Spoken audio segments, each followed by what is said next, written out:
because it's spring in South Africa, I know in the north it is now autumn, but we are having spring at the moment. So to celebrate that, we are going to do a quick flower tutorial, and we're doing one like this.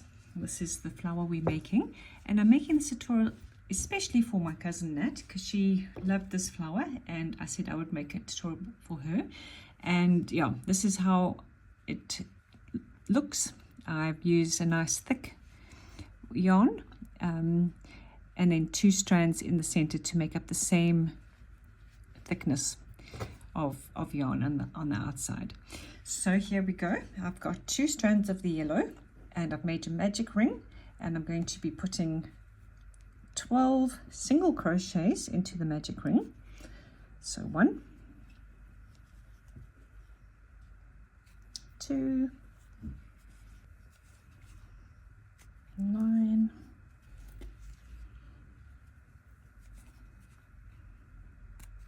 10, 11 and 12. Okay, then we can pull the short ends and close the circle in the middle. Pull it tight. We don't have to close it completely right now. And then we're going to double check 1, 2, 3, 4, 5, 6, 7, 8, 9, 10, 11, 12. And we are going to close it by doing a slip stitch. Okay, and this is part 1. Okay, now we can pull it and close it as much as it will go. There we go. Okay, we can cut off.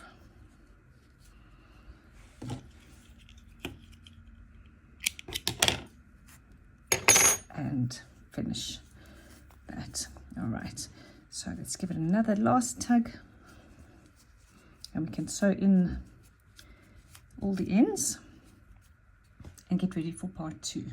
To do the petals, I'm going to use 1 strand of this one and 1 strand of this one, so it's going to be a very colorful flower. So because we're using the 2 strands, we're going to carry on using the size 6 that we were using to with the double strands of yellow. All right, so all you need to do is join on somewhere, anywhere, it doesn't matter,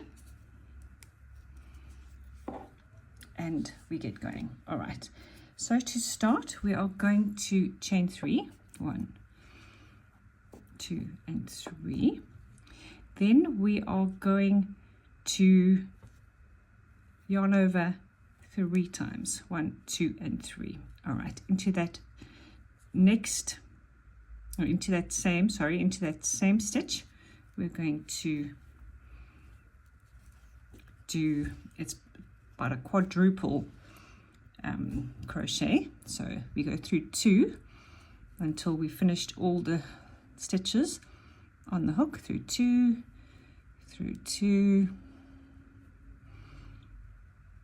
and through 2. So that's 4 times.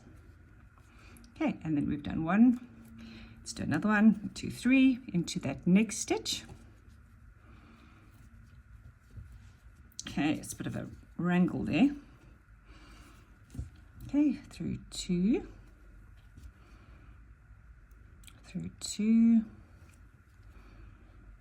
through 2, look at those lovely colors, and through 2. All right, we've done 3 stitches, and we've got 2 more to go. So we're going to do another quadruple crochet into that same stitch that we've just used.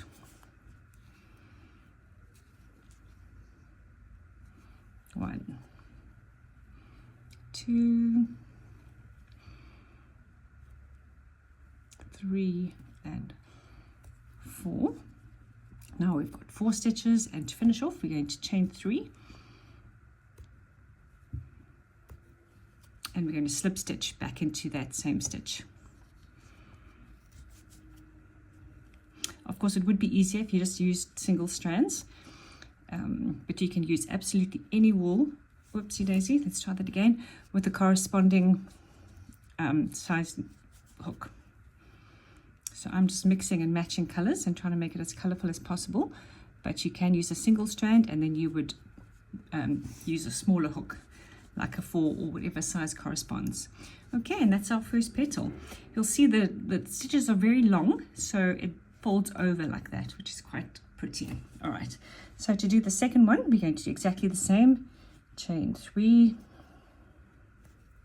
yarn over 3 times, back into that next one. We're going to go into the next one. 1,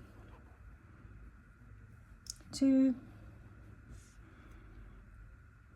3, and 4. 1, 2, 3, into that same one.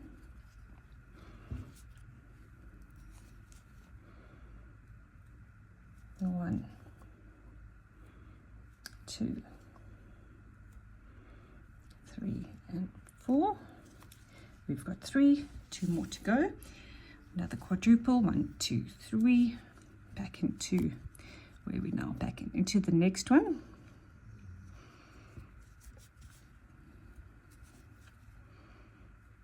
1, 2. Basically, we can use 2 stitches for each petal. So far we've start with that one, and so we've used 1 and 2, and our last one we're going to chain 3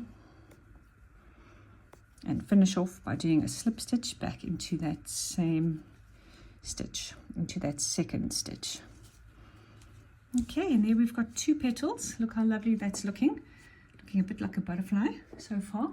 And we're going to do exactly the same another 4 times until we've got 6 petals. And then to finish off, we're going to chain our last 3 like we're going to be ending it, and we're going to do a slip stitch in the stitch to end off. There we go. This gap seems to have got bigger and bigger, but it should be completely closed. There's our flower. Look at that. In fact, if you make a gap like that, I've actually seen a lovely pattern that if you leave the gap here quite big, you can actually put it onto a button and make a few and put it on your shirt, or look how pretty. All right, so there you just cut off and sew in, and you've got your lovely flower.